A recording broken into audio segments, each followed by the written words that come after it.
मंगलम कुंदकुंदाद्यो जैन धर्मोस्तु मंगलम सर्वमंगल मांगल्यम सर्वकल्याणकारकम प्रधानम सर्वधर्माणां जैनम जयतु शासनम। श्री अनंतानंद परम सिद्ध परमेष्ठी भगवान के, चिंतामणि श्री पारसनाथ भगवान के, एक जटम श्री शीतलनाथ भगवान के, आचार्य गुरुवर श्री कुंद कुंद महाराज के, आचार्य गुरुवर श्री विद्यासागर जी मुनि महाराज के, आचार्य श्री समय सागर जी महाराज के, निर्यापक श्रमण मुनि पुंगव श्री सुधा सागर जी महाराज के जय, निर्यापक श्रमण श्री वीर सागर जी महाराज के जय, पूज्य श्री सुख सागर जी, विशद सागर जी, सौम्य सागर जी महाराज के, पूज्य श्री निश्चल सागर जी महाराज की, 3 कम 9 करोड़ मुनि महाराज के जय बोलिए। पूज्य मुनि श्री निरापद सागर जी महाराज की, समस्त आचार्य संघ के। हर वस्तु को देखने का और देखने वालों का दृष्टिकोण भिन्न भिन्न रहता है। आप लोग अलग ढंग से देखते हैं और दूसरे व्यक्ति अलग ढंग से देखते हैं, तीसरा व्यक्ति अलग ढंग से देखता है। वस्तु एक रहती है, लेकिन जिस दृष्टि से कोई व्यक्ति देखता है उसके प्रति उसकी व्यक्ति की धारणा भिन्न भिन्न रहती है। नियामक है, क्योंकि एक दृष्टि से अगर सब लोग देखें तो उसके फल के रूप में हर जीव को एक ही उपलब्धि होगी, लेकिन हर व्यक्ति को जब फल मिलता है तो समझ में आता है कि उसके प्रति दृष्टिकोण, उस विषय के प्रति सब जीवों की भिन्न भिन्न है। उसी प्रकार परसों आपने मनाया, आज पुनः मना रहे हैं, है ना? हाँ, परसों भी मनाया था, आज पुनः मना रहे हैं। जबकि में और अब की में अंतर होगा, भावनाओं में रहता है, स्वाभाविक भी है। उस दिन महाराज बोल रहे थे ना, 2 दूल्हे हैं, 1 बाराती है।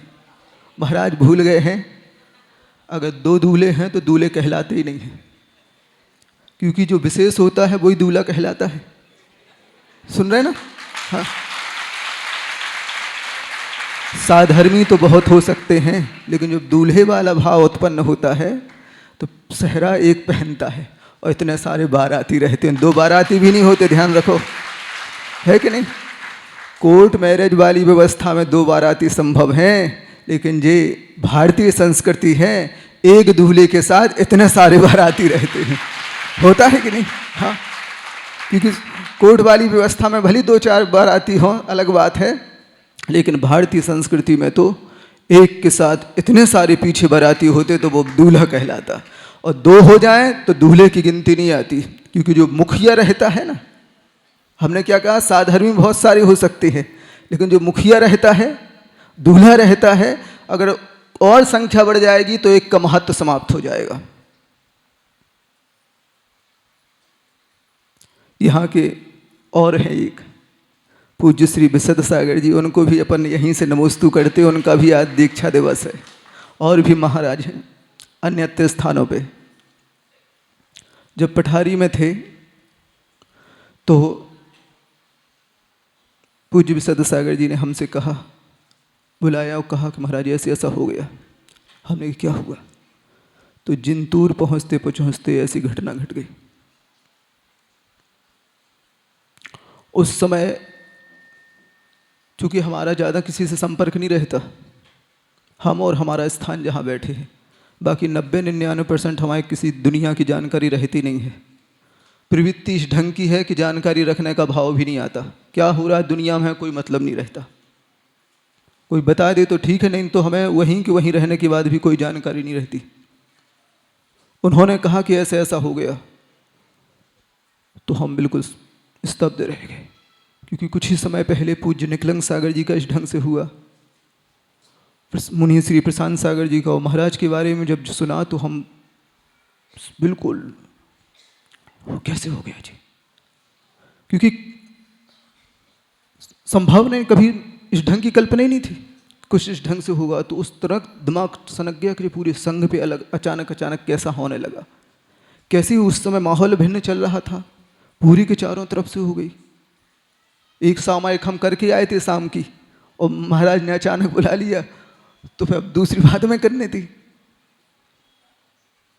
तो बस सुन के अब महाराज ने और यत्र तत्व से सारी जानकारी लगाने लगी। हम वापस अपने कमरे में पहुंच गए, फिर वही चलने लगा। आखिर हो क्या रहा है जी? इस ढंग से होते रहेगा तो भविष्य क्या है?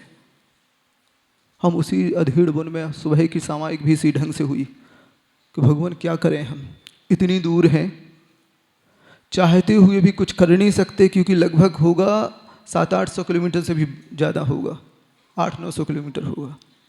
अपने बस की तो कुछ है ही नहीं, हम क्या करें? वही विचार चल रहा है मस्तिष्क में, क्या करें। हमें एक तो जब आचार्य महाराज बीमार हुए, जब महाराज का एक्सीडेंट हुआ, तब कभी हम इतने निष्ठुर हैं, ऐसी मिट्टी से बने हैं कि हमारी आंख कभी गीली होती नहीं,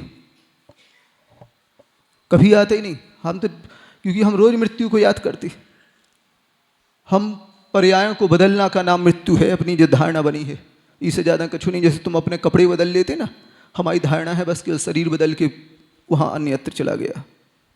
जो चला गया उसके लिए तो हम कुछ कर नहीं सकते, जो अभी जो है और ऐसी परिस्थिति में है, हम क्या कर सकते हैं? बस वही दिमाग में पूरी सामायिक में चलने लगा, आंख से आंसू आने लगे। अब क्या करें हम? तो अपने आप सामायिक में याद आ गए, कर सकते हो, क्या कर सकते हो? तो याद आया, सुना नहीं क्या? एक पक्षी घोंसले में अपने परिंदों को छोड़ जाता है, छोटे छोटे को, दूर दाना चुगना चले जाता है, और वह वहीं से अपना संप्रेषण भेजता है उन बच्चों के लिए। इतनी दूर से संप्रेषण भेजता है और उनके बच्चों का पालन होता रहता है। तो अपने यहाँ व्यवस्था ऐसी नहीं है क्या? जब यहाँ का जीव साक्षात विदेह में विराजमान सीमंदर भगवान को नमोस्तु करते हैं, तो वहाँ से भी सुखी रहो, प्रसन्न रहो, इस ढंग की भावना आ जाती है। तो हम कुछ नहीं कर सकते हैं क्या? तो बिल्कुल कर सकते हैं। इसलिए तो पूज्य आचार्य महाराज के शिष्य पूज्य सुधा सागर जी ने जब कह दिया है, तुम्हें इतनी दिव्य शक्ति प्रदान कर दी है, तो करो कुछ। क्या करना है? शांति धारा पढ़ो। उसके पहले शायद है कभी कभार पढ़ते होंगे, नहीं तो नहीं पढ़ते थे हम।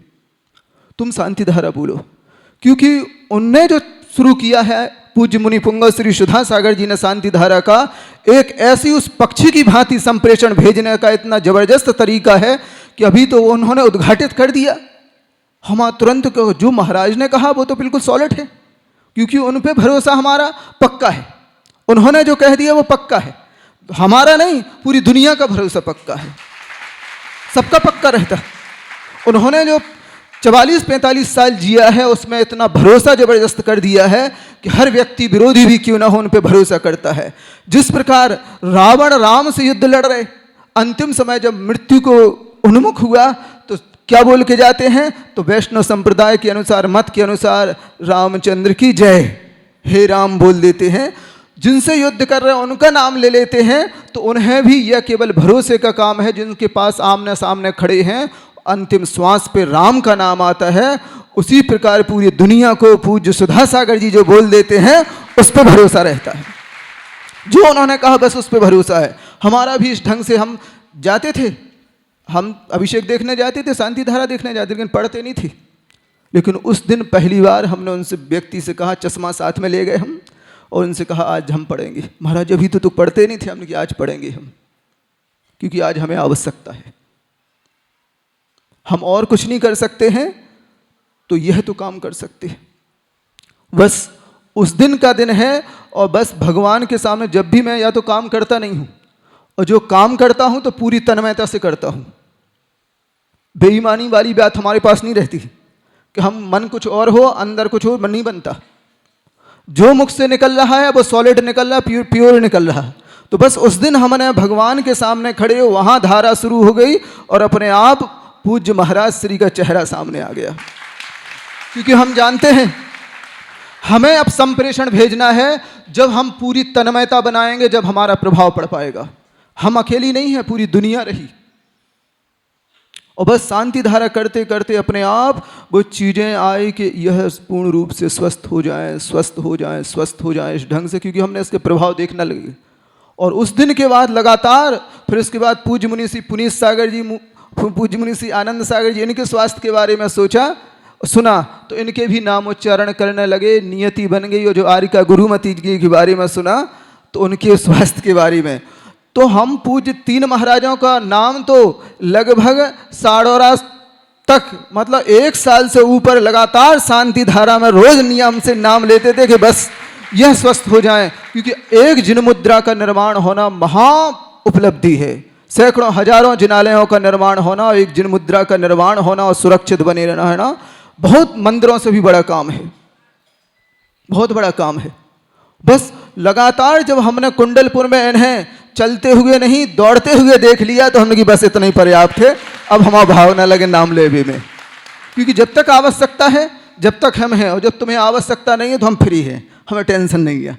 बस इस ढंग से रहता है हमारा। इतना ही है कि बस अच्छे पूरे मन से जब भी कुछ होता है, इसमें हमने शांति धारा के जो पूज्य श्री सुधा सागर जी महाराज के द्वारा इसका स्वरूप प्रकटित हुआ, उस शांति धारा के माध्यम से पूज्य श्री पारसनाथ भगवान के सामने जब हम शांति धारा पढ़ते थे तो उसके कई अतिशय और चमत्कार देखने को मिल गए। तो अपने आप लगा के जो महाराज के मुख से जो निकलता है आज पूरे के पूरे समाज के लिए एक वरदानी शक्ति है, वरदानी शक्ति। जो उनके मुख से निकला यहाँ वहाँ सोचा ही नहीं जाता। जिस प्रकार पूज्य आचार्य महाराज पे कोई पूरी दुनिया भरोसा करती है, उसी प्रकार आज अगर किसी सबका भरोसा है तो पूज्य श्री सुधा सागर जी महाराज की बात पे भरोसा रहता है। हम जानते हैं और शक्ति का प्रभाव हमने स्वयं देखा, और हम लगातार हम नहीं रहे, हमने तो यहाँ इतने दूर से किया, उसमें पूज्य निश्चल सागर जी साथ में रहे। निश्चल सागर जी का निष्प्रय सागर जी, निर्भीक सागर जी, निराग सागर जी, ओंकार सागर जी, इन सारे महाराजों के साथ पूज्य निर्यापक श्रमण श्री वीर सागर जी महाराज, जिन्होंने महाराज के स्वास्थ्य के लिए अपने तन मन से पूर्ण रूप से सहयोग किया, उन सब के लिए भी मैं बार बार नमोस्तु करता हूँ कि आज उनकी इस सहयोग के कारण आज अपन सब इकट्ठे बैठ चुके हैं। और पुनः इस जिन मुद्रा के बारे में कि भला हो, और इस ढंग की भावना रखते भगवान जो इन्होंने मुद्रा प्राप्त की, हम लोगों ने मुद्रा प्राप्त की, और जितने भी भारत में हैं, पूरे 2.5 द्वीप में जितने मुनि महाराज हैं, उनके लिए केवल इतनी प्रार्थना करता हूँ कि भगवान सब निर्दोष मुनिचर्या का पालन करते हुए संलेखना पूर्वक समाधि मरण करके ऐसी व्यवस्था पाएं कि 2-3 भाव में सब लोग मुक्त हो जाएं। इन्हीं भावनाओं के साथ चिंतामणि श्री पारसनाथ भगवान की